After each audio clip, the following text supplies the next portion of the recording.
Hi, and welcome to Collective Awakening. I'm your host, Linda Summers, and these shows are all about the matrix. What is the matrix? How is it breaking down? And how has it affected us mentally, emotionally, spiritually, physically, and financially? And today I have the honor of interviewing Justin Carpenter, who is all about seeking and sharing the truth. And so he's going to be talking to us because the topic today is going to be about only at the precipice will people find the will to change. And so with that, I'd like to welcome Justin to the show. Hey, Justin. Hey, Linda, thanks for having me here. It's really quite a pleasure to be here amongst other souls who are doing that very thing of seeking truth. We've found ourselves in this obscure kind of murky space, and we've got to navigate ourselves out of it. And of course, they want to keep us apart, but by coming together, we're able to share our experiences with each other and get out of that space. So I appreciate all that you're doing, and thanks for having me. Oh, thanks. Well, I appreciate you too. And that is really the thing is about truth. And so people say, well, what is the truth? How can I even know what the truth is? And for me personally, I think for me, it's like what resonates. It's something that I feel. It's not something that I think, but it's what I feel. And that it rings something within the vibration of my cells and my beingness. So that's what it is for me. So I think that's great that you're out there doing seeking and sharing that truth as well. So Absolutely. Yeah, we have a natural tendency towards truth. That sense has been dulled purposefully. That sense has been dulled so that we don't go towards that. And society has been crafted to actually beat down people that do seek out truth and do seek to find it. But innately within us, we have this drive towards it's towards our creator, it's towards God, because God is the highest truth. And so we're here to seek him or her or it, yeah, however you want to phrase it, but yeah. it's this highest force from which we all come from. And so if we align with that, then we're able to navigate through this experience, find ourselves, know thyself, because we have to know who we are and what we're doing to even begin to have that foundation to build upon. And then we get to Yes. draw upon that connection, act as that antenna, basically, so that we can receive that divine guidance and divine wisdom as we go. So it's all about seeking truth, and there's really no other way. Exactly, the inner journey.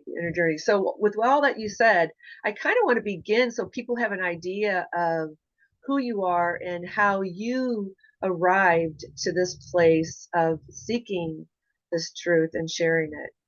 So can you give us a little bit of information about you, a background about you? Sure. Yeah. Well, I've always asked a lot of questions. That's always just been my nature. I joke about my parents. The first sort of conspiracy I unraveled was when I was like 3 or 4 years, very young, and my parents got tired of me asking about Santa Claus and the mechanics of how he comes down the chimney and how he does all these different things. And they got so tired of like lying to me that they eventually just said, this is just a story, this is just a story. So I joke is that was my first conspiracy that I unraveled, and that continued. I've always been someone who doesn't just say, well, that's just how it is, or that's how it's always been. That's a good enough answer to me. It's like, why don't we figure this out? And if there's a good reason, then there's a good reason. If there's not, then that means that there needs to be some more investigation.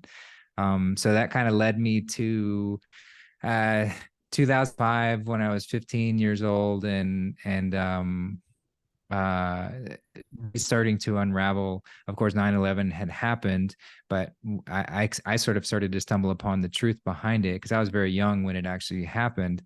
But when I was 15, I uncovered the documentary Loose Change, which just goes over all the inconsistencies with the official narrative of the 9/11 story. And from there, I realized, wow, if we could be lied to about something like this, then we could be lied to about anything. If people believe this stuff. And so that led to more inquisitions and seekings and spaces, and kind of off and on journey. It wasn't like, I wouldn't say it was an obsession of mine, but it was something always in the back of my mind that like there's some powerful liars out there, and they've created a very powerful lie. So that continued with kind of my reevaluation with my relationship within the church. I grew up in a very sort of traditional Christian upbringing, and nothing inherently wrong about it. But it felt very dead. It didn't feel missing a lot of pieces. And so I moved away from that, especially when I learned more about the Catholic Church and its history and what it was responsible for. And I kind of discarded the church, and unfortunately I discarded God with it, or at least I thought I did. And so that spent a few years of kind of being agnostic, like I don't really know which way is up or down, but I'm here to figure it out, and we'll find out some way or another. And really going through some pretty profound experiences. I'd say with there are definitely some powerful experiences with psychedelics, but then also just dealing with other people, where I was able to realize like God never left me, and God truly is just this wonderful. It's the highest version of me, and the highest version of you, and the highest version of all of us here, trying to guide us back to that central source. And so realizing that religion was actually the antithesis of God. It was actually trying to keep me away from this realization. So it's purposely put there to keep me in that dumbed down state. So I didn't have to discard my relationship with God. I needed to recognize that the hands of man is responsible for putting me into that state. So that continued onward with just perusing through various aspects. And I would say that it was fairly consistent, but it accelerated exponentially right around 2015, 2016, where I started to really realize just how profoundly wrong this system was, and how it was created, how everything within the financial system was just a huge fabrication. Learned the truth about the suppression of gold and silver, and how the fake money was just ridiculous in every aspect. And at that point, I thought all was lost. I thought, I'm not going to be a Debbie Downer, but I am going to prepare for the worst case scenario, because it looks like we're heading towards some sort of nasty event. And so I always had it in the back of my mind, a ready plan of like, well, if I need to try to go live out in the woods somewhere, then I'll do my best and try in that space. But fortunately, there was a plan in place, and a plan that I was not aware of, that I come soon to find out. And I didn't realize at the time, but once Donald Trump got elected, I didn't really know what to think of him at first.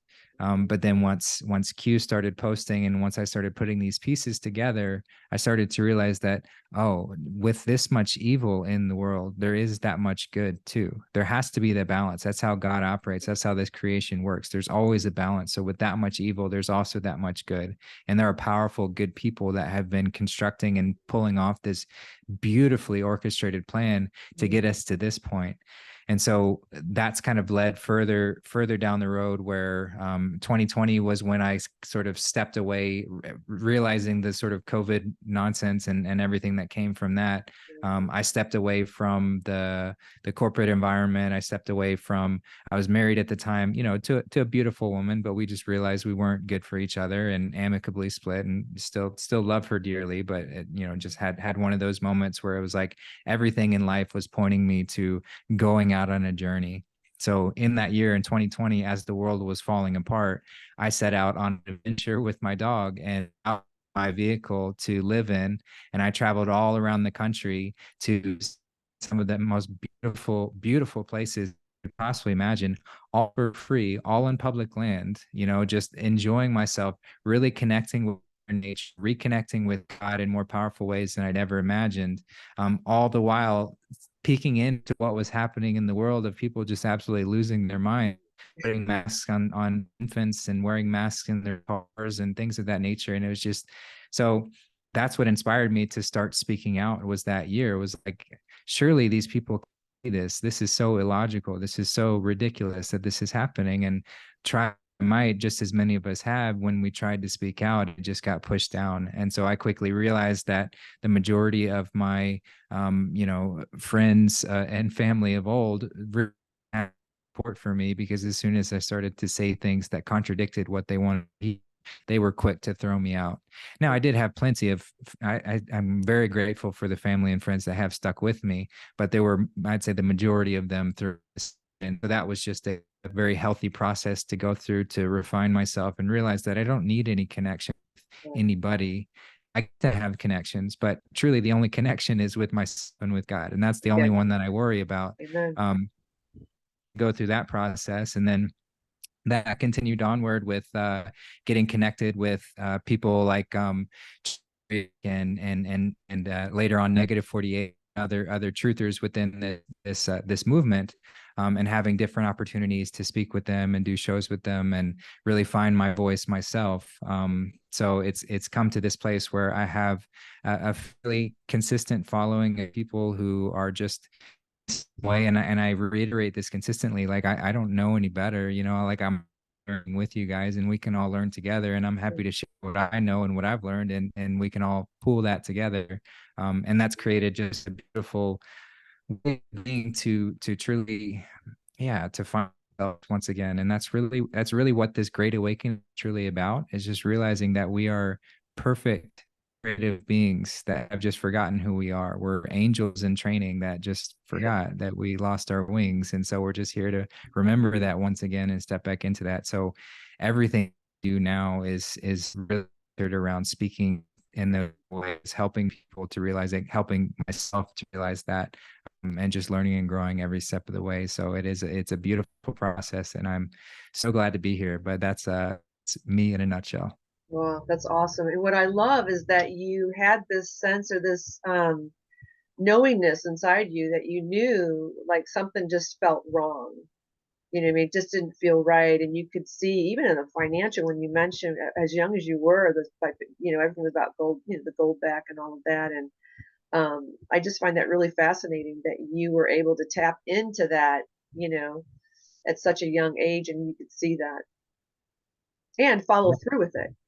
Yeah, well, I did my best in whatever area I was, and when I realized, like when it sunk in hard enough, I realized I could no longer support myself by playing the corporate game. And Yeah. so that's kind of realizing that God puts us on this journey, and it looks different for everybody, but it has the same themes for everybody. It's this hero's journey, and we have to take those leaps of faith to truly let go of those old realities, those old ways of being, those old relationships, those old jobs, those old whatevers that are no longer serving us any longer, that are holding us back, so that we can elevate ourselves into our fullest and higher expression. And as long as we're committed to that, the only consistency within this creation is change. And Yes. so if we're committed to staying with that change and growing with it, then we get to grow in harmony and bliss.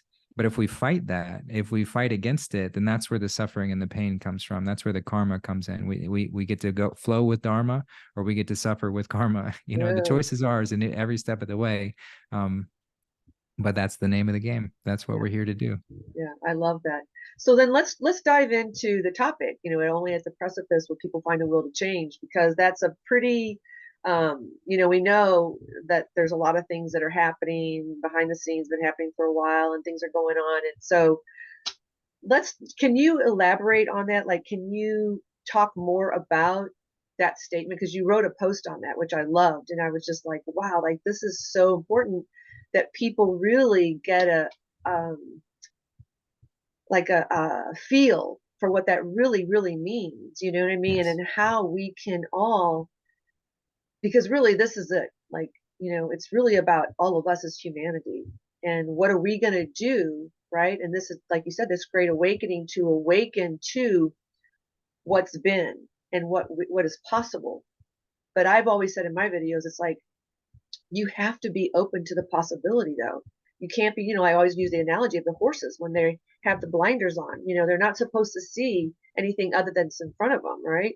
And so it's like, if we take off the blinders so we can see everything. So, you mentioned in your when you were talking about how you arrived to this place about the control and things like that. So I really kind of want to give people like an awareness of what does that mean and how has this all been?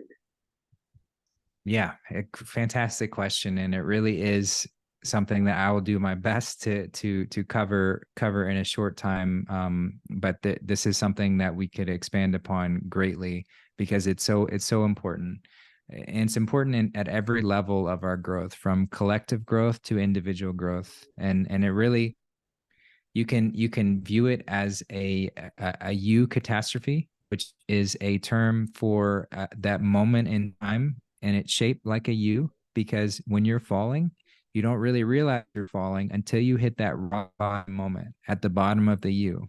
But what's on the other side of that rock bottom moment is a swing back up, so you can right the ship and continue going back in the right direction. And that's why Q reiterated that point several times, giving us this little nugget of wisdom of only at the precipice will the people find the will to change, because we have been falling and falling and falling into this experience. This matrix, as you said, has been crafted to be very deceitful and conniving and very alluring, tempting, and so it snares us into all of its ways, every which way we look. So people don't even really realize they are falling, because not only that, it is such a seemingly insurmountable issue. I don't even really want to look at the fact that they are falling, because if they start to question that, then that means I have to question everything. So that's where that cognitive dissonance really keeps that trajectory, keeps that momentum of falling further, which is exactly what the cabal did to craft a system like that. That's why it's so hard to get at it. Now, what the white hats did when they recognized this issue, recognized the insane momentum we had, that we were going in this wrong direction, falling farther and farther and farther to the very depths. They recognized that they couldn't just come forward and reveal themselves and say, "Hey, we've saved the day. The military has stopped all the big bad guys, and we're done. We're through." That would only work for a very short time, and it might not even work at all, because the system has trained us into that old way of being. And free will is absolute within this experience. God made that very foundational to this. Free will is so foundational. So we have to learn. The other phrase that Q gave us was, "You can't tell the people, you must show them." So we had to go through this experience profoundly, intimately, with where it affects our very lives. That's why it can't just be something that we learn about and see on the TV. It's something that we have to actually feel the effects of. People will often ask, just using an example, like, why, if the white hats are in control, and they are in absolute full control, there is no doubt about that. But why, if they're in, are they allowing this trans agenda to be inserted into the school system? Are they allowing people to come across the border illegally and invade these neighborhoods and spaces and really cause a lot of issues in these areas? Why are they allowing these politicians to get away with this kind of stuff, at that level? And it's like, we had to learn. We had to feel it firsthand, so that we would truly learn and see what this is like, because this is not just about a quick fix. This is not about something that just goes away because the military comes out and says all is okay. This is about righting the ship, so that we propel ourselves into creating heaven on earth, and realigning ourselves back to who we truly are. Yeah. I mean, we came from the pinnacle of civilization in Atlantis, and we've been falling since then, where we were so aligned, where this idea of the Christ was not something that we viewed as just a soul figure. This was a status that everyone had the chance to achieve, and many did achieve it. This illuminated self, Christed, means anointed, and we're here to follow this way, this path, so that we can step back into our true and highest potential. And that's all Jesus was doing. He said, Yeah. get off your ass and do something. Like, Exactly. it's time to be here, and it's time to do the right thing, and to be true in all moments, and not stand up and stand up to the lies. Yeah. But somewhere along the way, we decided that wasn't important enough. Somewhere along the way, we decided that it wasn't worthwhile to stand up for what was right, and we were just going to go with what was easy. And the cabal just capitalized on that and brought us further and further into this space. So yeah, I'll pass it back to you if you have anything to add on that. But there's so much more to go into that. Oh yeah, yeah. I was just gonna say, because when you talk about, we had to, it's like, you know, I love what you said about, they could just say, hey, it's all done deal, it's okay. But I come from a show me state, so it's like, for me, you got to show me. You can't tell me. You have to show me. And that's the thing, is I feel that this everything had to happen because we had to experience it. And I think it's anything that you go through life. You know what I mean? Even in your own inner journey, you have to experience those things in order to actually make that change. You know what I mean? And sometimes I feel, and I know Q has said that there's going to be about 4 to 6% of people who really won't change, that they could see it in front of them. But that's where I think, and I kind of want to go back to something of how we were so programmed and so conditioned. You know, we talk about the matrix, right? We were under this control, and they really took this advantage going, okay, these people are going to just fall right in. You know, we're just going to keep doing what we need to do for us to have the power and all that, and we're just going to make them our slaves. And, you know, we just kind of fell into that thinking, oh, this is what we're supposed to do, because we lost all that sensibility when you said, you know, that we really are this co-creator. We can create anything, you know, that Yeah. we want, right? Because Jesus said, "You'll do greater things than I," and we Yes. God's made, you know, is within us. So, Yes. um, so I love how you said that. So I really kind of want to go back just a step back to talking about the matrix, like so people have this foundation, because we know that things are happening, like the transgenderism, the, you know, people, the immigrants and stuff, and that really is to show them this is what it would have been like, and is this okay with you? And I really think that people walk around going, huh, you know, it's not in my backyard. It's okay. No, this is not about your backyard. This is about all of us as a collective, as all of humanity. We're all connected, whether you think so or not. We're all connected. So, you know, I love that. And I think that really is where you have to show the people what it would feel Yeah. like. And people are still like, you know. Truly. And I can imagine from a white hat perspective of being someone behind the scenes, pulling out this operation, begging us at every point to stand up and do the right thing. They're saying, please don't make us continue doing this. Don't make us continue turning up Right. the heat. But it had to be this way. That's Mhm. another thing that you said. It had to be done this way, because if we could have done it any easier way, Yeah. then we would have done that. You know, we Right. would have gone that route. But just like you said, people are like, meh, what do I care?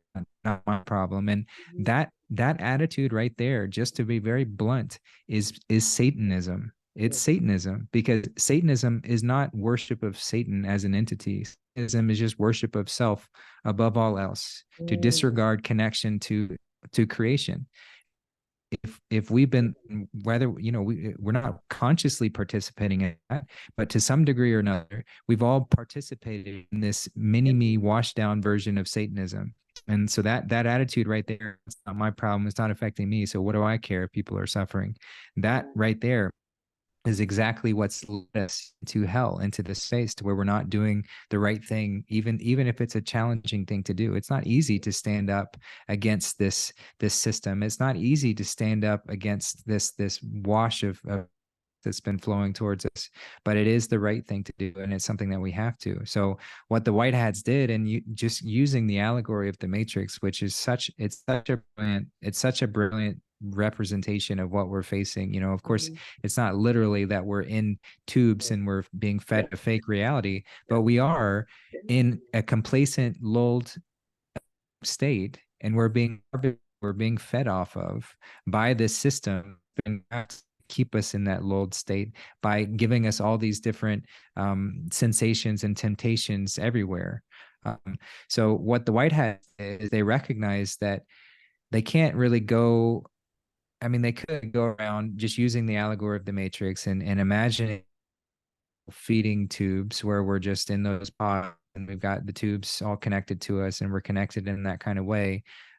They could have gone around and disconnected and shut down the system and pulled us all out of it forcefully, but that would have been much more disastrous and much more chaotic and much more deadly if they had forced us out of that, because we wouldn't have known which way was up or down, and there would have been much revolt against that. So what they did brilliantly is they recognized, okay, we can't tell the people, we must show them. So what they did is they took control of that system, these feeding tubes shoved down our throat. They're feeding us from the cabal. They're feeding us a steady stream of bullshit, of lies. They're giving us this steady stream of nonsense that's keeping us in this inert state. It's harvesting off of us, but it's also keeping us asleep.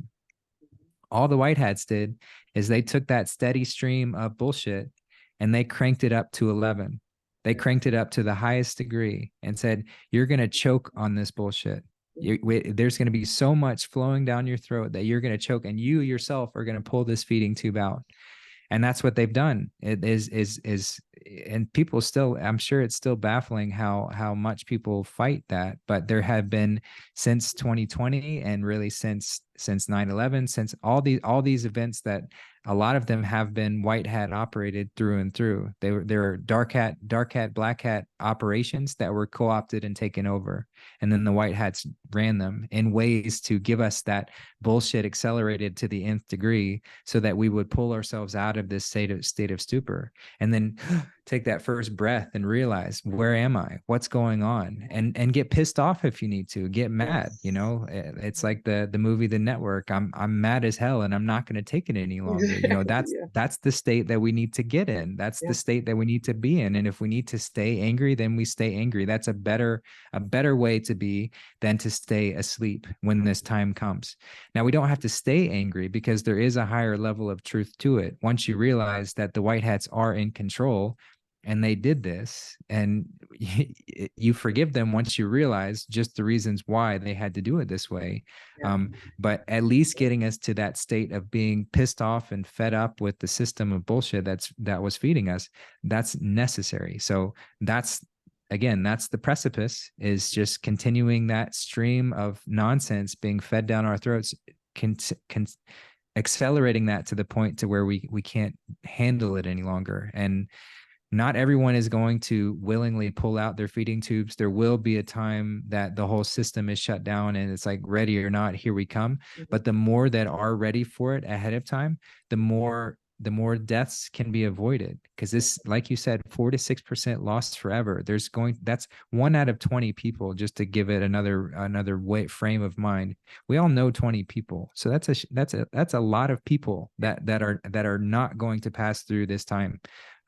But if that's a spread, 4 to 6%, 2% of the world's population, that's a lot of people as well. So if that's our goal, is to do better, so that 6% becomes 4%, well, that's a goal I can get behind. And I know that the people that willingly pull that feeding tube out and off, or whatever they need to do to be ready for that, they'll be one step being in a space where they can help others, so Mhm. that when all the world starts crumbling and this whole fake society falls apart, they're able to say, it's okay, I saw this coming, I knew this needed to happen.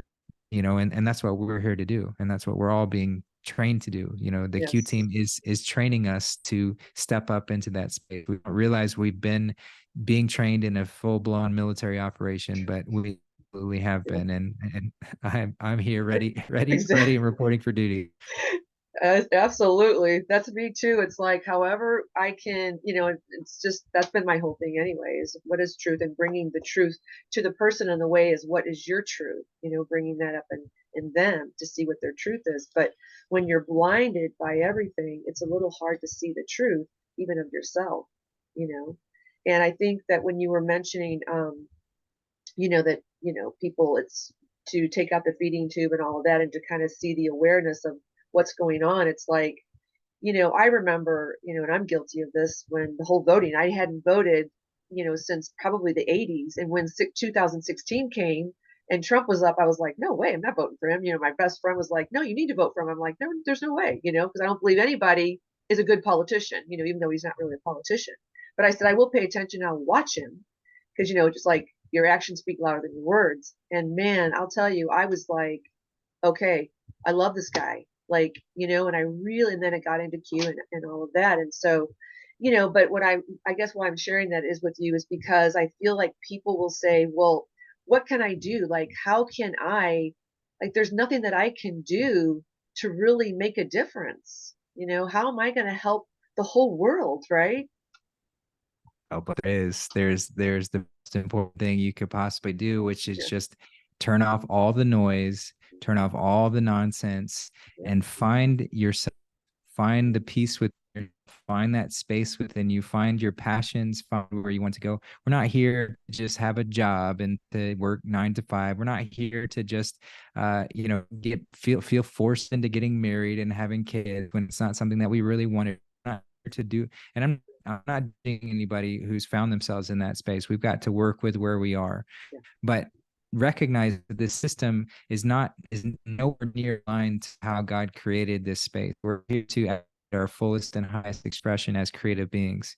So the more that I find peace within myself and start to receive that influence, because that's all God truly is trying to do. He's just trying to reach us and say, hey, you are beautiful, you are perfect, and I created you perfectly. All you have to do is receive this perfection that I'm constantly trying to give you, but you're constantly ignoring it because you've got all this gunk, all this garbage, all this noise, all these distractions. And so the more work that we can do to let go of those distractions and trust where we're led in those moments, you'll be surprised at the miracles that start to happen within your life and the people you can start to reach and interact with. And so it can seem daunting, and I think the big picture perspective is important to see at times, but that can be overwhelming to stay in that.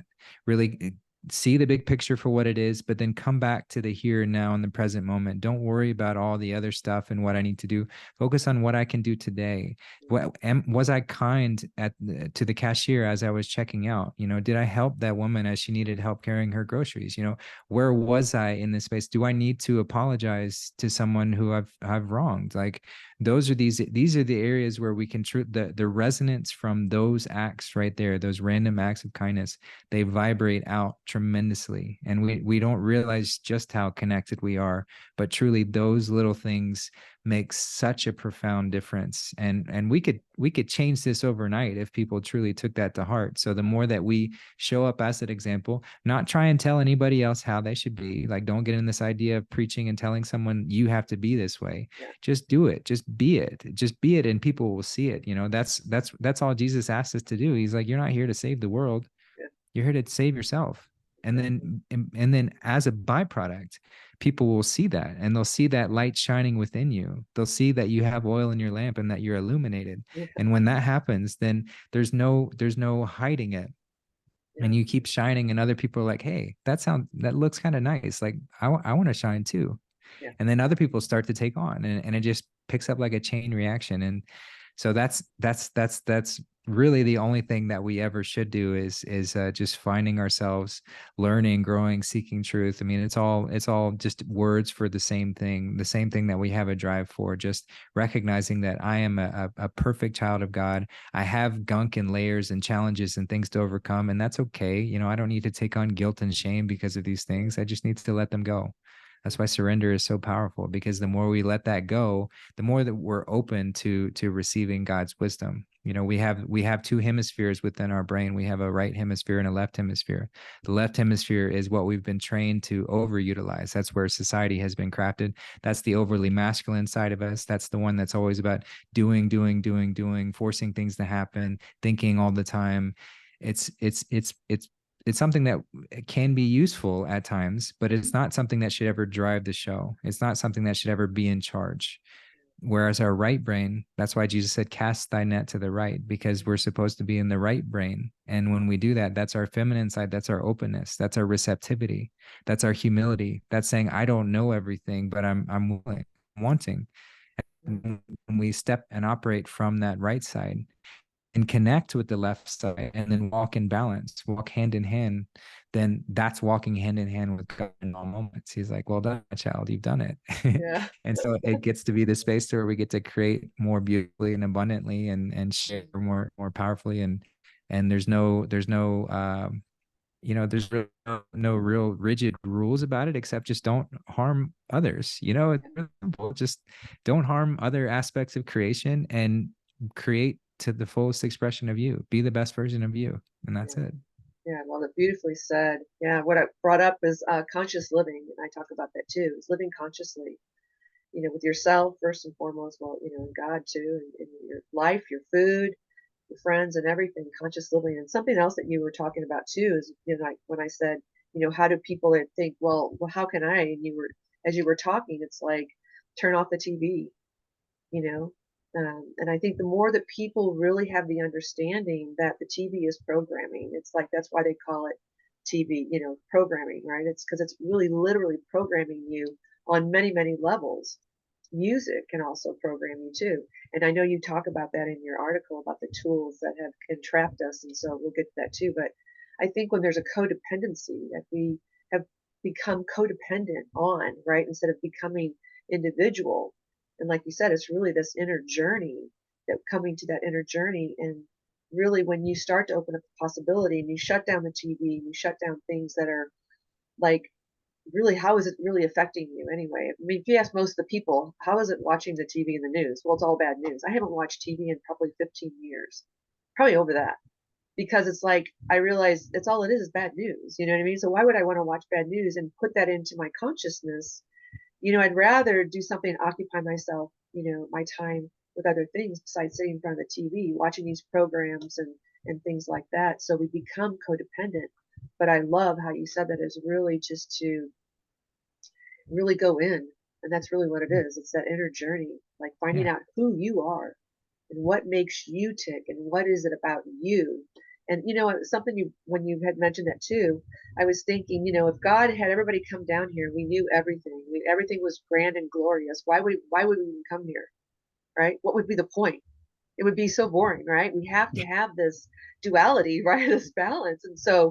And it really was to remember who we are. I mean, Jesus came here, all the good sages came down to really show us, right? It's this inner journey. And learning through all the stuff that's happening. It's not happening to us, it's happening for us, right? So we Yep, think that it's happening exactly. to us, and it's like, no, it's really happening for you to evolve and to grow into this, and really the knowingness and going back home, right? And it's going back to that connection, your source, to God. Beautiful. Yeah. Yeah, I mean, it's there and back again, a Hobbit's yeah, tale, that's quoting Tolkien. And I would say with media, and with anything, if we yeah, live consciously, we get to consciously find the media that's being yes, done in a space to elevate us. So finding yes, things like The Lord of the Rings, finding things like The Matrix, finding things like V for Vendetta, all these aspects, all these creations have been created by white hats. And yes, you will find that the majority of them were created in that space to be like, wake up, like yeah, yeah, see what's going on. And right, then of course the news was co-opted and was created in a space to keep us debilitated. So when we mhm, consciously view and see what we're intaking, recognize what are my inputs in this experience, what am I putting into my body, both physically and mentally and so, spiritually. And if I can tally those up and see, is this elevating me, or is this taking me down? And then I get to continually recalibrate that to a yeah, space to where I'm only consciously interacting with those things that are elevating me. And even those can be a crutch at times, so it's always good to take a step away and just go take a walk out in nature. I mean, that is something. Mother nature is something that she will always give us exactly what we need. There's no amount of time that's too much. There's no amount of her that will debilitate us. She is yeah, there, ready and willing and able to give us the fullest expression of herself. And all of that does is ground us back into our body, ground us back into this physical experience, so that we can grow still. And through that stillness, we're able to connect with that higher consciousness that is God. yeah, So it's always these things to remind us back to that. But like I said, it's there and back again, a Hobbit's tale. The adventure is in the learning. We fell and we chose to fall to a degree. Like maybe we could tell ourselves like, hey, I don't think I want to fall this far again. And yeah, I think that's a responsible, wise decision to say I don't want to fall this far again, but also recognize that the falling is part of the getting back up again, so that I could learn. And we wouldn't have learned about this experience any other way unless we actually went through it. So mhm, cherish it. And just like you said, everything is happening for us. There's nothing that comes along in life that ever is excluded from that statement. There's nothing that happens to us. The cabal system is designed to get us to think that we're victims, and that yeah, we everything's happening to us, and that we're powerless.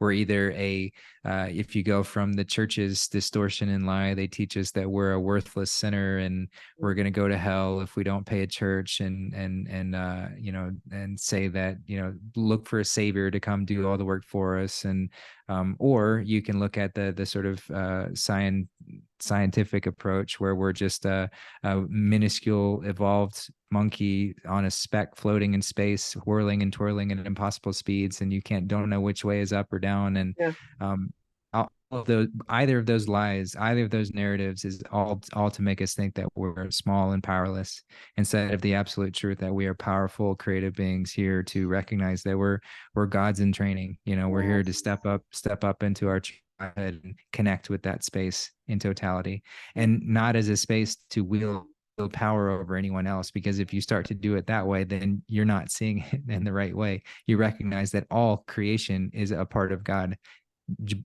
but so are you. So don't ever stand under, or don't ever stand under any part of creation. You are standing with it in all ways. And that's all part of it. Yeah, I love that. I love that. And you talk about we must reach that precipice, because we talked about the Great Awakening. So can you kind of elaborate on that? Like we must reach that. So we kind of tapped on it a little bit about like how everything they're doing. Um, but what does that really look like for them, that people that are listening, you know what I mean? Like we must reach that. So this precipice, so they're doing this, right? We know intentionally. And I don't have to forgive them Yeah. because I'm glad that they're doing it actually. It's like, you know what?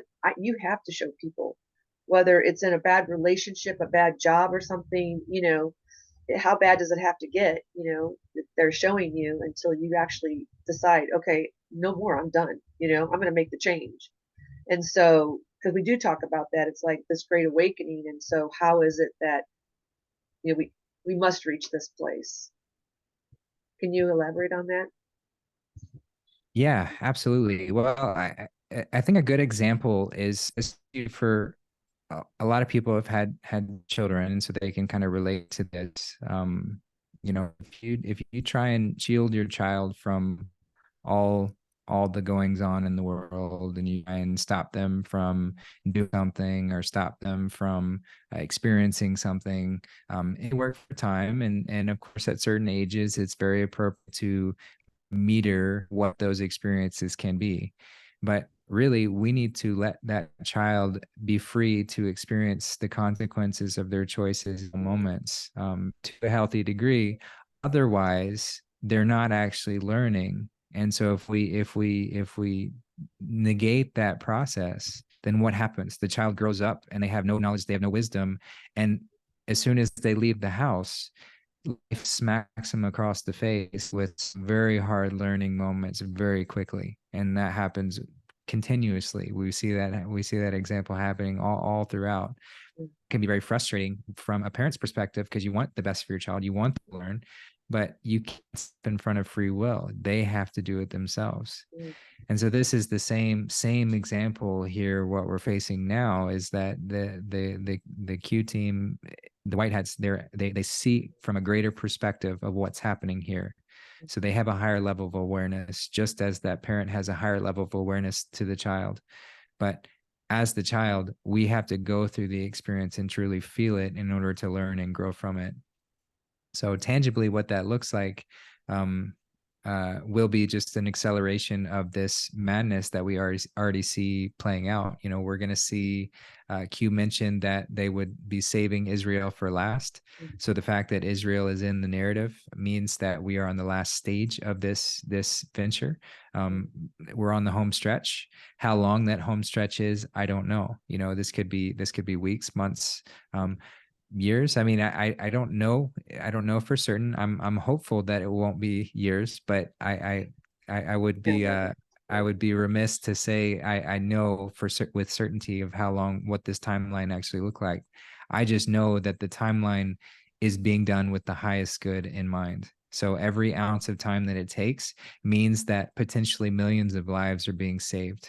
And that kind of helps reframe it. If I ever start to get impatient or hear others getting impatient, I don't know the full scope of why these decisions are being weighed. I'm grateful that I'm not in on making these Yes. decisions and weighing in on them. I'm grateful I'm not having to make those kind of choices, but I do know that they are being made with the highest good in mind, so that the greatest number of people are able to be saved and brought through this transition that's going to be devastating no matter how you look at it. It's going to be extremely hard for people to go through this. So the better we can kind of soften that blow, the better. So that's what the precipice is doing, is it's warming people up to this idea that the world is not right. You know, the world that we've known, the world that we've been accustomed to, it's not right. The people who we thought were in charge, they're not right. You know, and so whatever it takes to get us to that space, to get people out of that state of complacency of like, oh, what do I care, then so be it. That's what needs to happen. So I'm just speculating here, but my speculation is that we will likely go through some financial collapse to some degree, which will either be followed by or preempted by a world war scenario, that will all be largely false yet feel very real. So people are going to feel the effects of this. Perhaps there will be some time where it will appear that all bank accounts are being drained. It will appear that the financial system has collapsed. Perhaps for a time it will appear that that there's Russia is attacking or China is attacking or whatever is going on. It will appear that way. They will not let it divulge into absolute chaos, because the whole goal of this operation is to reduce casualties as much as possible. So they're not going to let it into that level of chaos, but they're going to take it right up to that point. Like they're going to like, the precipice is the edge of that ledge. You know, they're going to hold Exactly. you right to the edge of that, and you're going to feel that effects of like looking down and be like, holy shit, that's a long way to fall.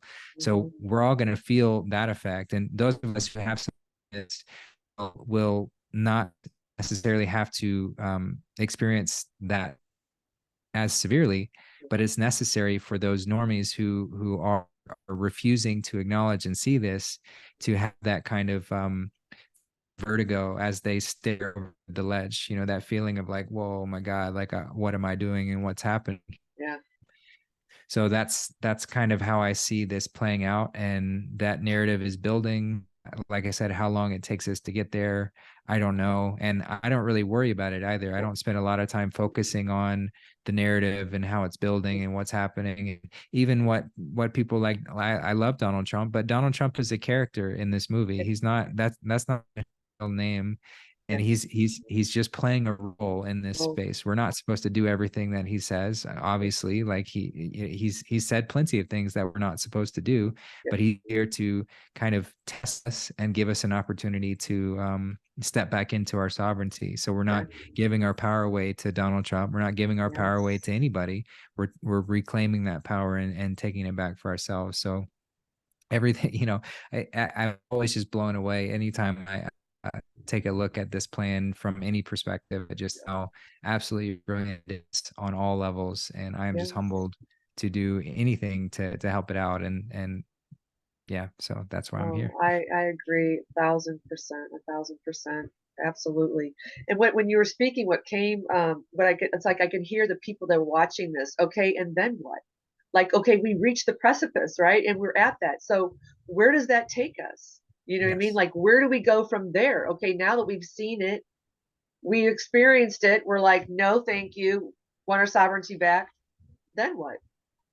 Well, the precipice leads us to a worldwide shutdown. That's another thing that Q reference was blackout necessary, dark to light, and this is a time period that's going to be. And I have received good word on this, that I absolutely trust that it will be 10 days. 10 days of darkness, 10 days of not without power. Everyone's going to be safe and sound in their homes, but 10 days where the world has been shut down. Everyone goes into your home. Every single device that has Wi-Fi capability is going to be broadcasting a central message that's going to be repeating or not repeating, but showing the same message, no matter what nation you're in, no matter where you are in the world, is going to be sharing the same message each day, having a different flavor of what we're being shown. And they're going to go through the most horrific of truths of what our world had been put under, followed up by some of the most magical realizations of realizing that all these people that we thought were dead are not actually dead. And so it's just going to be paired. It's going to be a roller coaster, absolutely, of just these feelings of absolute disgust, followed by these feelings of exultation, followed by more disgust, followed by jubilee. And it's necessary so that we can see at least the snapshot view of just how deep this lie went and where we can take it from there. But then after that point, it's going to be completely up to us. The military will be here to ensure that nothing gets out of hand, that there's no violent uprisings or people trying to take advantage of others. And they're going to be there for quite some time to make sure that doesn't happen. But they're going to be working for us, and they're going to be aligned with God and what is right, to make sure that anything that is evil or any semblance of that old system does not come back up again. But besides that, it will be completely free for us to create and establish society as we want to. So different regions will create in different ways. Some people might like to have certain structures and how things are organized and run. Other people will gravitate towards different methods or more open. And so it will be kind of a grand experiment where we'll all get to try all different ways of doing things. But because we'll be so connected, and everyone will be aligned on like, well, we really just want to live better and more prosperous, be more prosperous and free. So the best ideas will rise to the surface, and people will get to adopt those ideas and say, hey, I like that idea. I don't think it could fit here in all ways, but let me adopt how this works here. And there's not going to be any of this like proprietary, exclusive, elitist kind of perspective where everything's guarded. Everything's going to be shared openly. Even manufacturing things, there's not going to be any guarded secrets on how things are made. It's just like, yeah, how good can you build it? Yeah. I think I can build it better. Let me try that. Okay, great, go for it. Yeah. But you pair all of that with the necessity of restoring our wealth back to us. All this wealth that has been stolen from us is going to be restored back to us. That is a guaranteed. So no one is going to be without. No one is going to have to be worried about scarcity any longer. Everyone is going to get to live comfortably, like to their needs and to their comfort, not just to their needs, to their absolute comfort. So everyone's going to have a home, everyone's going to have transportation, everyone's going to have adequate food and everything that they need to live. And that's all money that's been stolen from us for our entire lives through this false debt-based society. And so once that starts to happen, I've heard it will be kind of like a grant program on steroids. So if you have a need, like basic needs will be so easy to be met. If you want to have one nice house, you're going to get a nice house. If you want to have one nice car for your family or however, you're going to get that. And it'll be so easy for you to get that.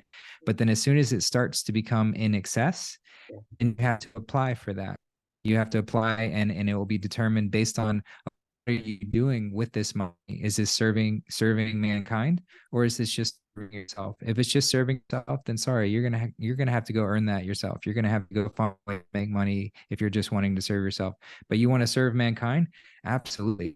Give us the details on how you're gonna do what you're gonna do with this, and money will just flow. So people who are oriented in this service kind of mindset of wanting to run animal sanctuaries, to take people or whatever sort of big dream people have. People are naturally altruistic and good and caring. If you have those kind of ideas, I encourage people to start writing them down now. Like write down, what would you do if money were no object? Because money is not going to be an object as far as doing these things. It's just how big can you dream? How high do you want to fly? And so that's going to catapult this society into a heaven on earth that we've never seen before.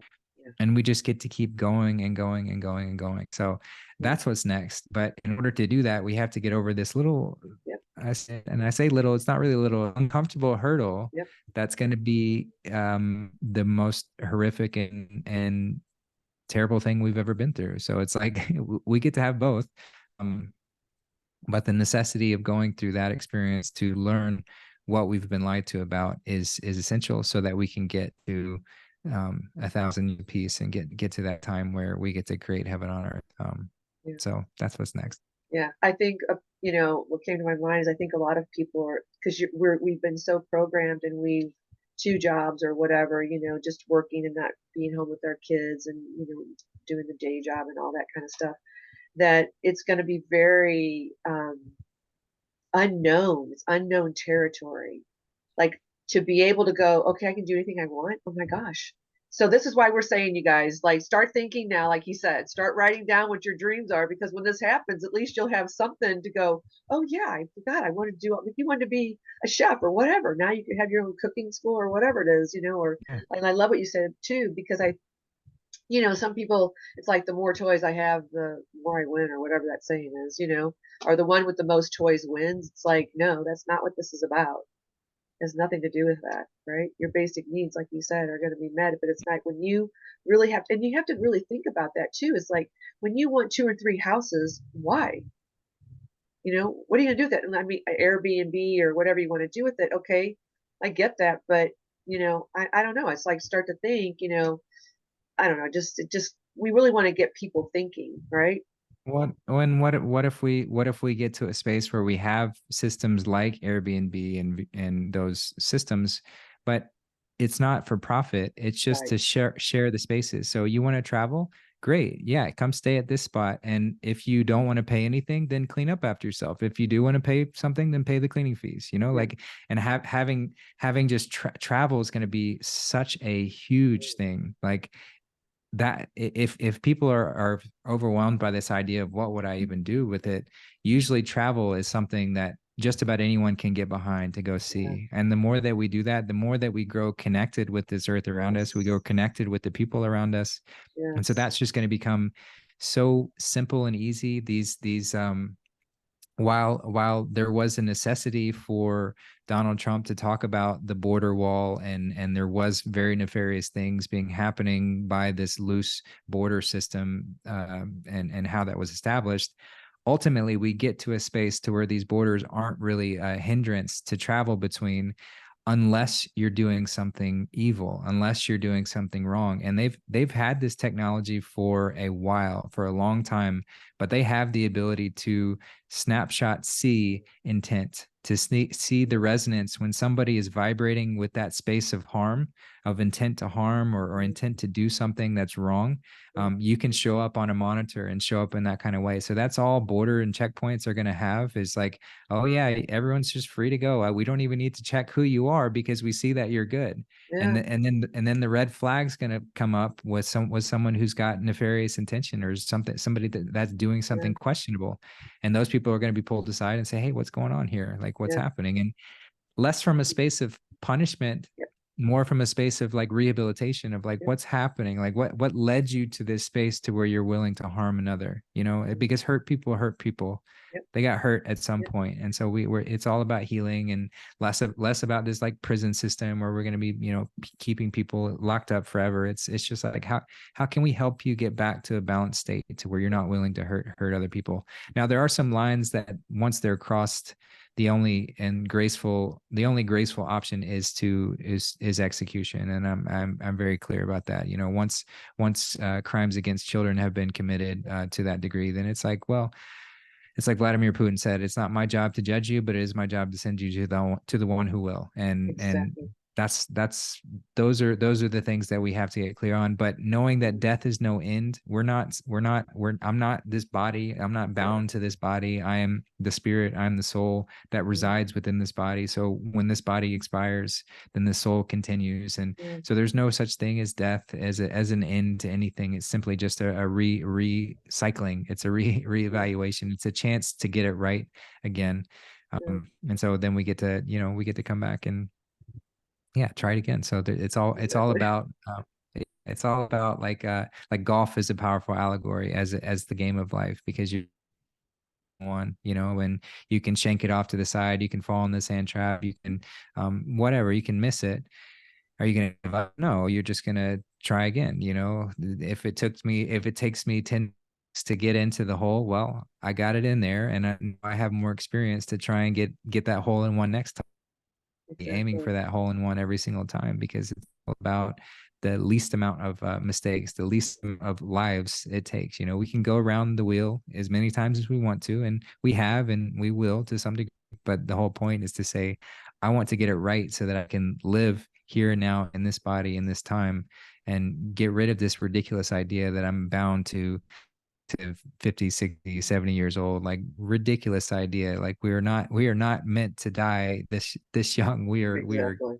We are meant to live. We are meant to live. And that's what Jesus was saying, was just like, live.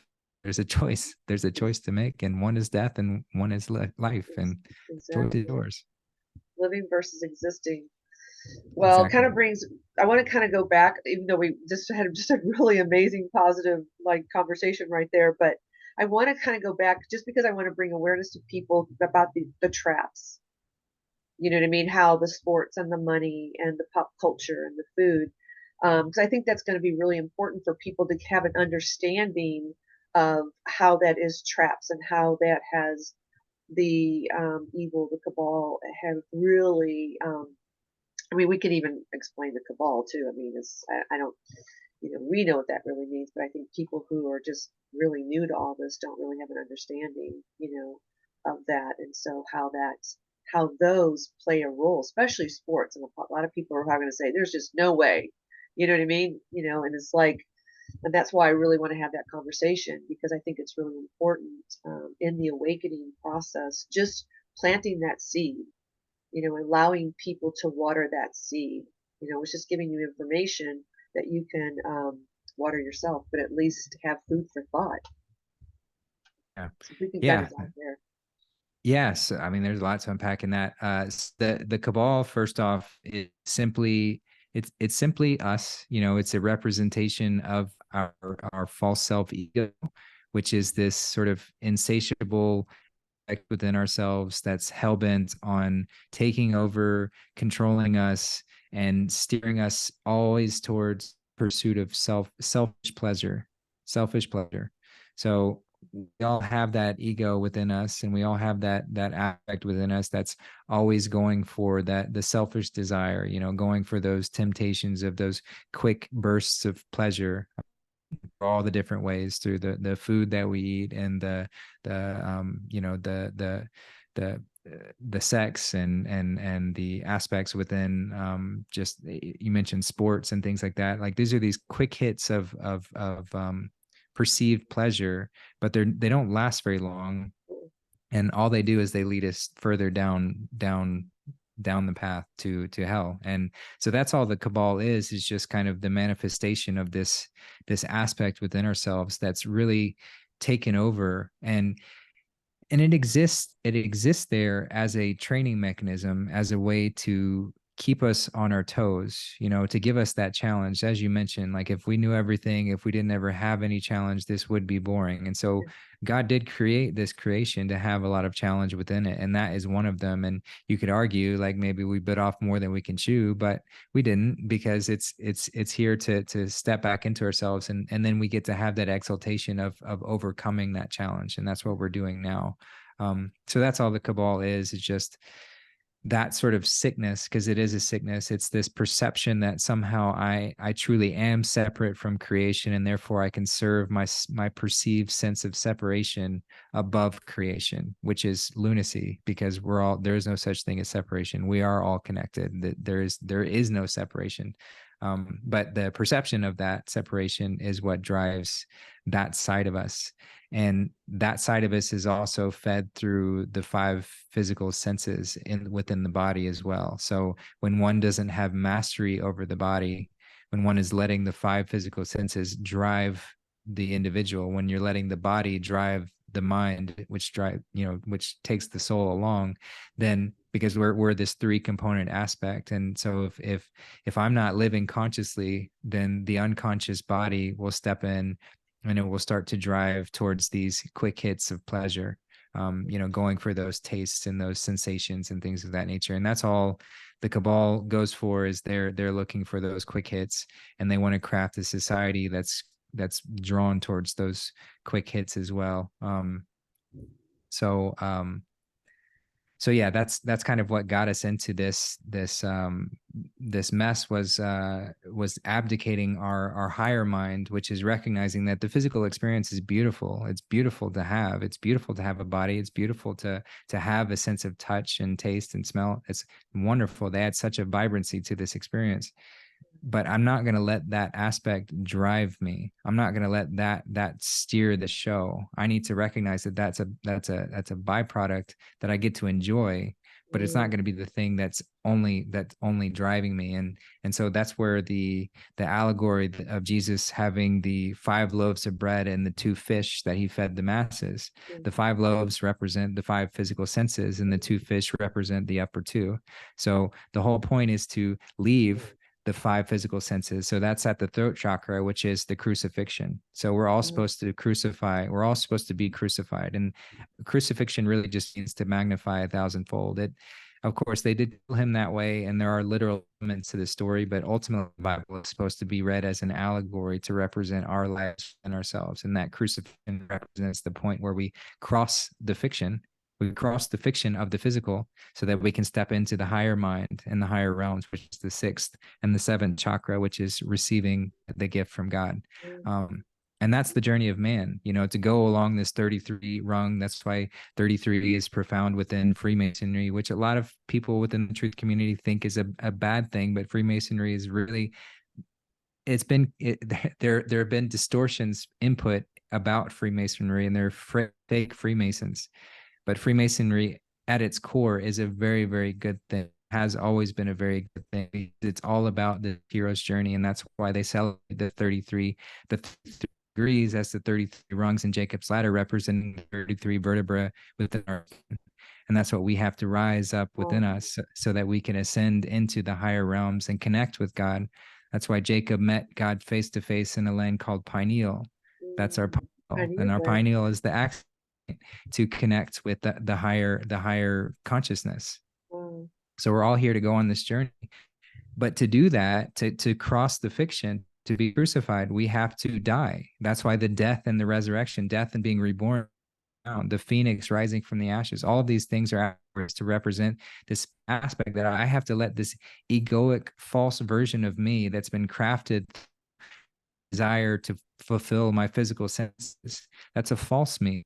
I have to let that version of me die so that I can release it and step into the higher mind, step into the higher realms. And so that's why the process is so profound to do and challenging. It's very challenging to let that go and to do that, because the ego is there, just like the cabal is there parasite that's trying to keep you eating that particular type of food. It's the aspect in you that's trying to keep you locked into that lower state of being. Oh, don't worry about that. Just about that. You can do that tomorrow. Like, you don't need to say that. You need to challenge that lie that was confronted. Like all these little, this voice in our head that's keeping us in that lowered state is trying to keep us away from that elevated being, because there it doesn't really exist. It doesn't rule, that's for sure. And it certainly doesn't have any power. So that's the allegory of like fighting the dragon. The dragon guards the treasure. Treasure lies within. The treasure is our treasure within, and we're supposed to slay that dragon as the hero so that we can rescue the maiden, which represents our purity within ourselves. And it's all the hero's journey. It's all just to get us to come back to who we truly are, which is walking hand in hand with God in all moments.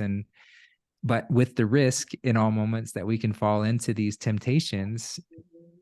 And when we do that, then it's like, okay, all over again. I've got to redo this process, and that's okay. It's okay, because every time we fall and every time we get back up, we've learned something new. We've experienced something differently, and that's all creation truly wants to do, is to expand to greater limits and greater levels of awareness. And so every chance we get to do that, we do that.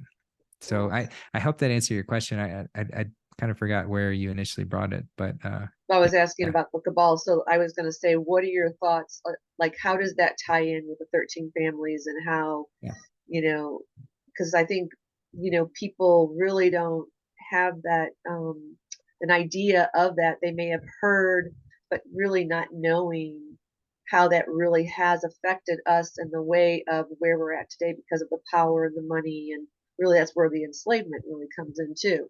But it is important. Like, we do have the ego self, which I love how you said that, because it's so true.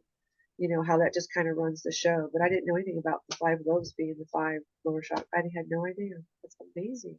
I love that. Yeah, it's profound. It Oh, when you start to go through these ancient texts with that kind of cipher, recognizing that all these yes. numbers, they represent just aspects within ourselves, and that's why seven shows up continuously in the book of Revelation, because it's all about this illuminated process of the seven chakras within us, the seven candles and the seven churches, all talking about this internal journey that we have to Yeah. do, and we have to unlock each of them in order to rise up. But it talks about the beasts and the guardians and the things that are trying to keep us away from these. And of course, we can see how these might play out literally in aspects, and God works in all infinite ways, so of course he's going to have things play out literally too.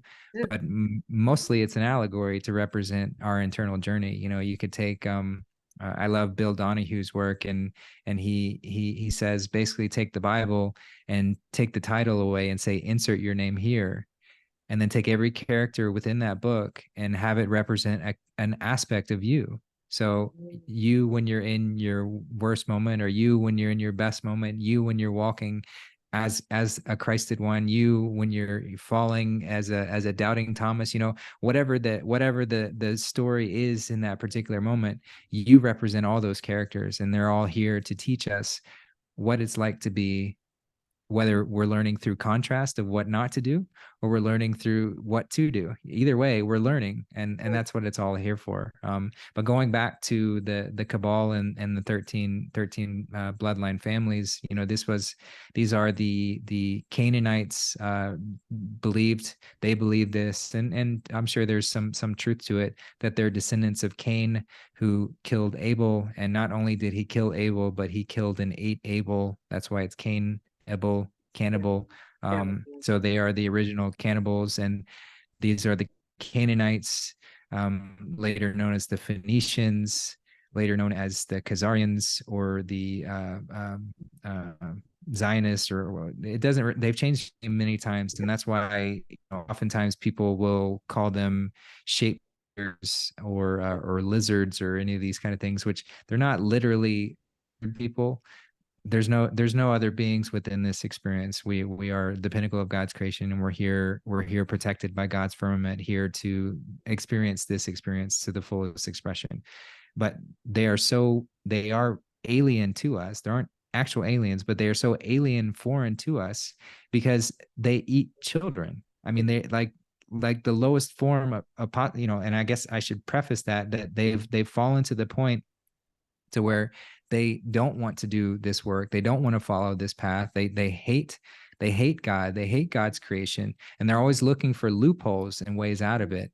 And so one of those loopholes that they think that they found is, let's take the most purest, most innocent aspect of God's creation, and let's harvest it for its blood and its life force, and let's consume that in an attempt to bypass the internal work of just being good and being righteous.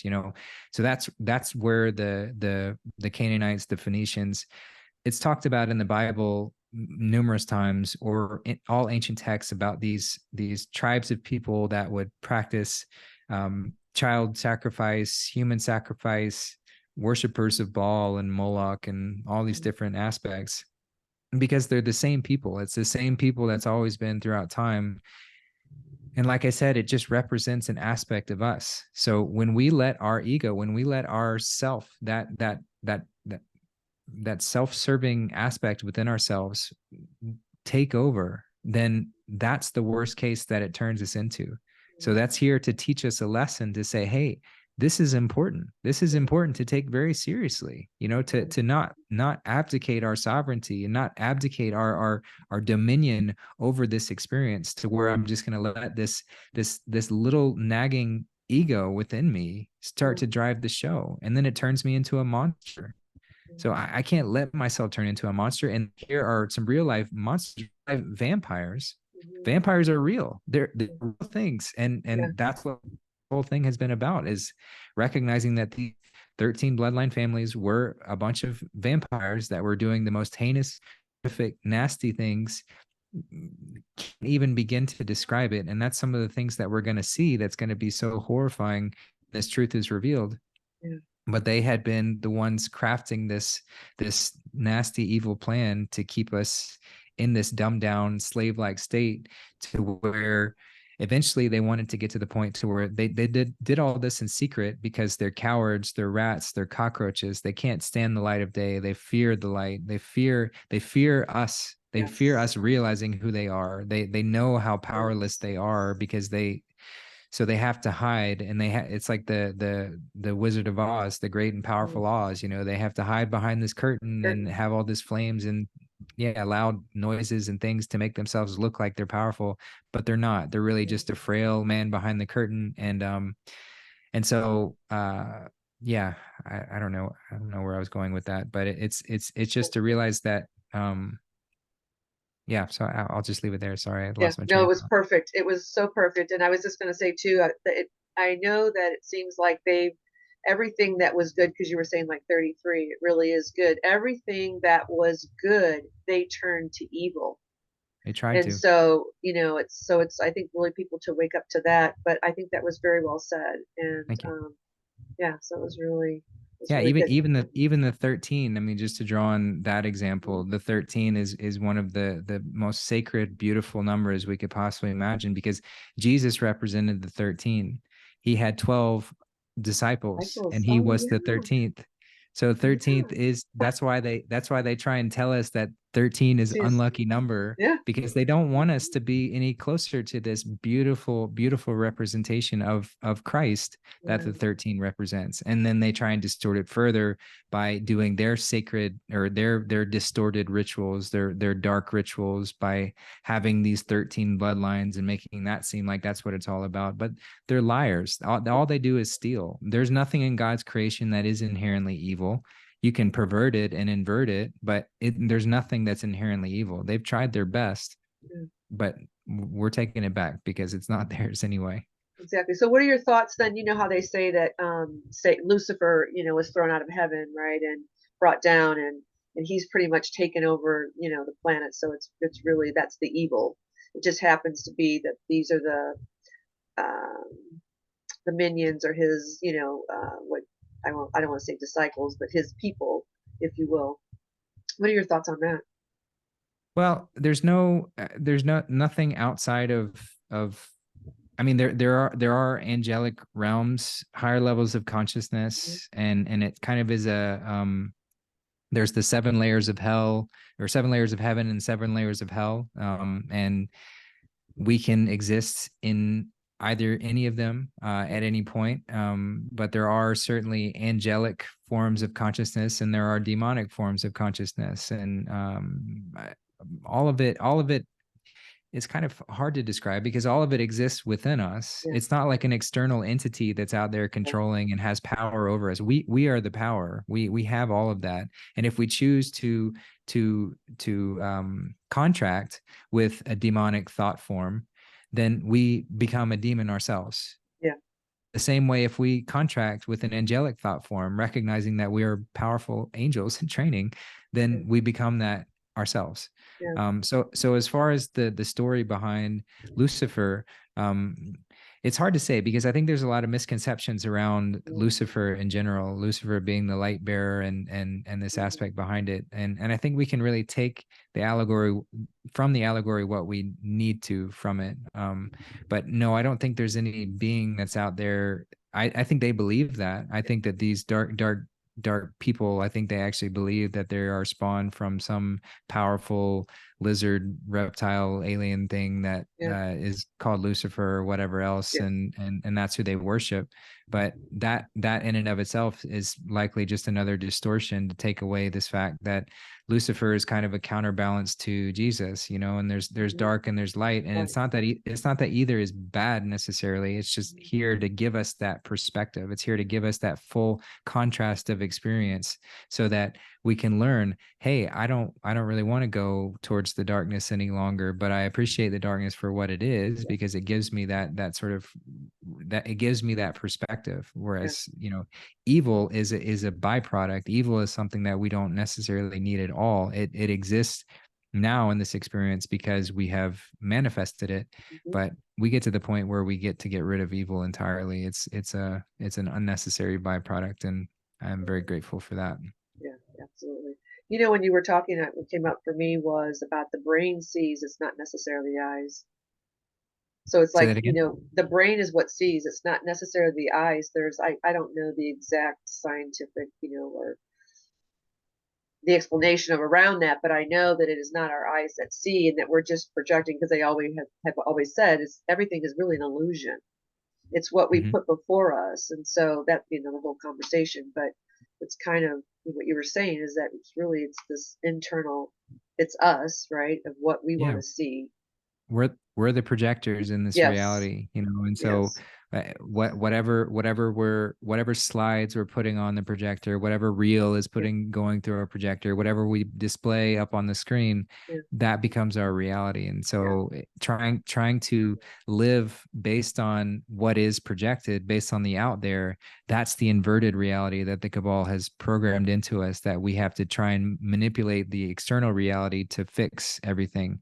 But you'd never get there that way. You have to fix what's within, and Yeah. that becomes the space to reevaluate everything, so that I can recognize that the only reels I ever want to play on my projector are the ones being handed to me by God, so that He Yeah. can continue giving me this vibrant, beautiful experience, and I get to enjoy it. That Yeah. we're here to truly just enjoy this and have fun. As long as once we get past this kind of like, of course, it's important to take this part seriously, where Yeah. we recognize that the ego has gotten in control, and this is the repercussions, the consequences for falling into this state of being.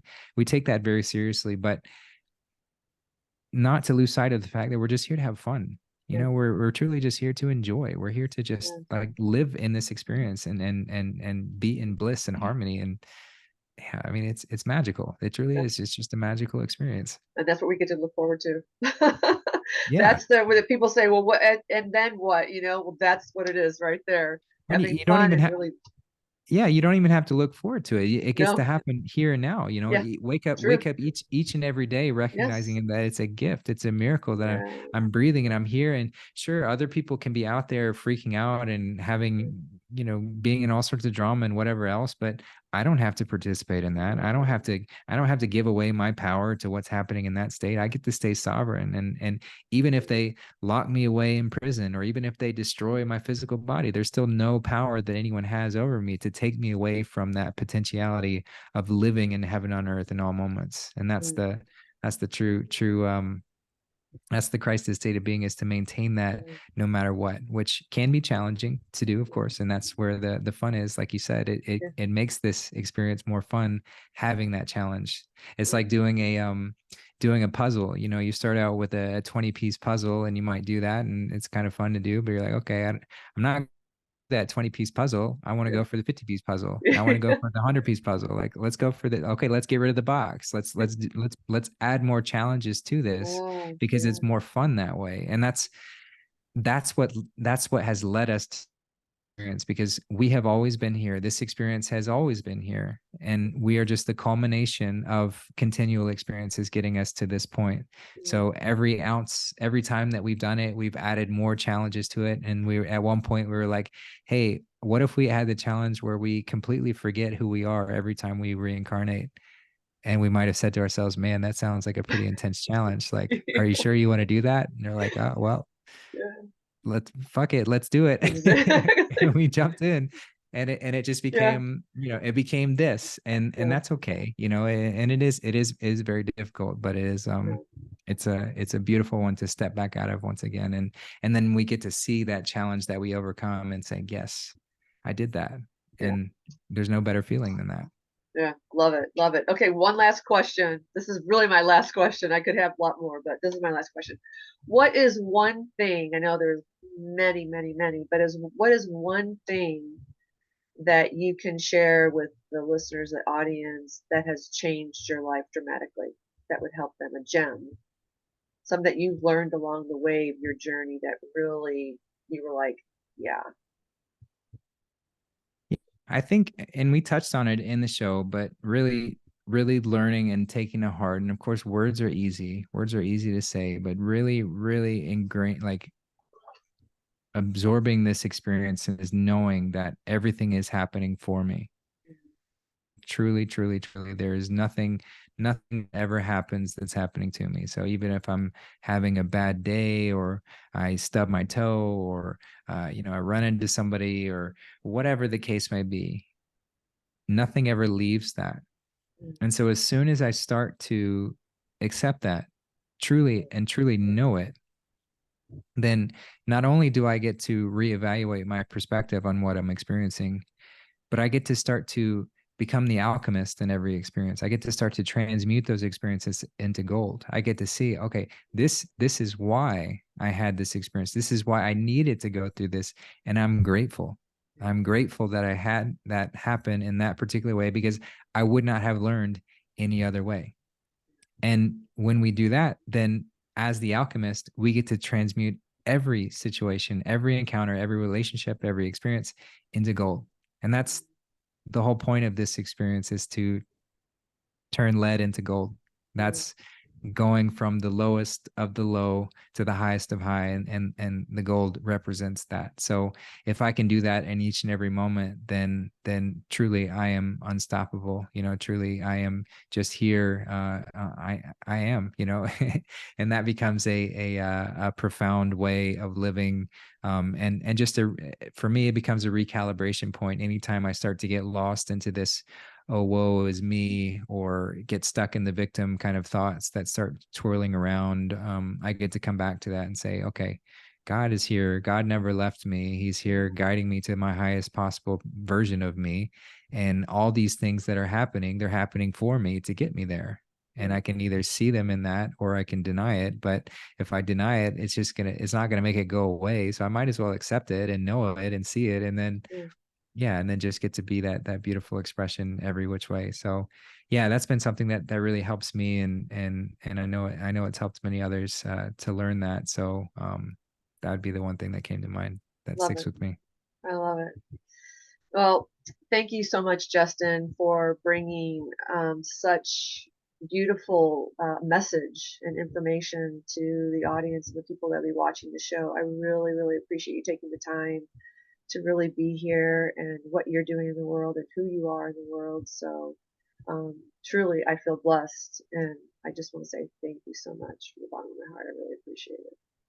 Oh, thank you so much, Linda. It is an absolute joy to be a part of this, and to be communing with someone else who's aligned with this and recognizing this. And yeah, we're just showing up in the best ways that we can to help whomever wants to hear. And uh, yeah, so it's an honor. It truly is. So thank you for having me. Well, thank you. And thank you for everybody who's going to be joining the show, listening after this has been posted. We appreciate you being here and listening. And Justin, how can anybody get in touch with you, or your Yeah. website? Yeah. Yeah. So I typically do most of my stuff on Telegram, which you can find me if you want to message me directly on Telegram. That's at Justin Carpenter, all one word. And then my channel is at Justin Carpenter 33. So you can find that. It's just called Justin Carpenter, but the tag for that is at Justin Carpenter 33.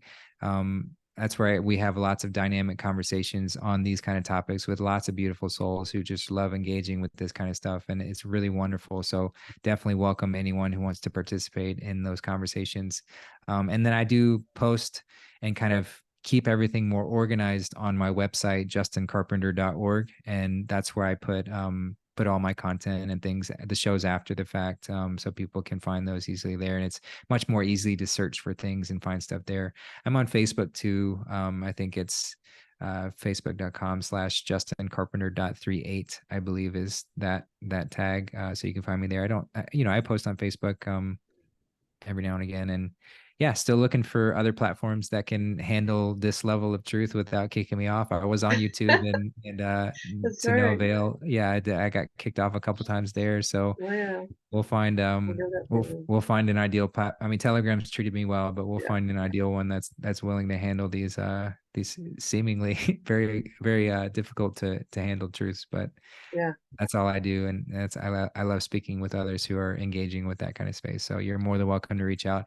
I like being reachable. There's one thing that I always told myself, if I ever was in a space to where I was speaking to people, I want to be reachable. So feel free to reach out. I do Q&As pretty regularly on Telegram, and I take questions that I've received and I answer them on those calls just to help people out in whatever way that I can. But I'm here to serve. I'm here to help in whatever way I'm needed. So Yeah, and you were very that's quick to respond. So I was just like, oh my gosh, like I can't believe, I heard from Justin. So I was really excited. So I really appreciate it. So that is the truth. He is very available. So yeah, thank you thank you. again. And then we hope that, that this has planted some seeds and just have opened up some self-awareness to take that inner journey and go after and write down things that you've always wanted to do, were never able to do because money was an issue. It won't be anymore. So Justin, thank you again. My pleasure. It was so wonderful. Thank you.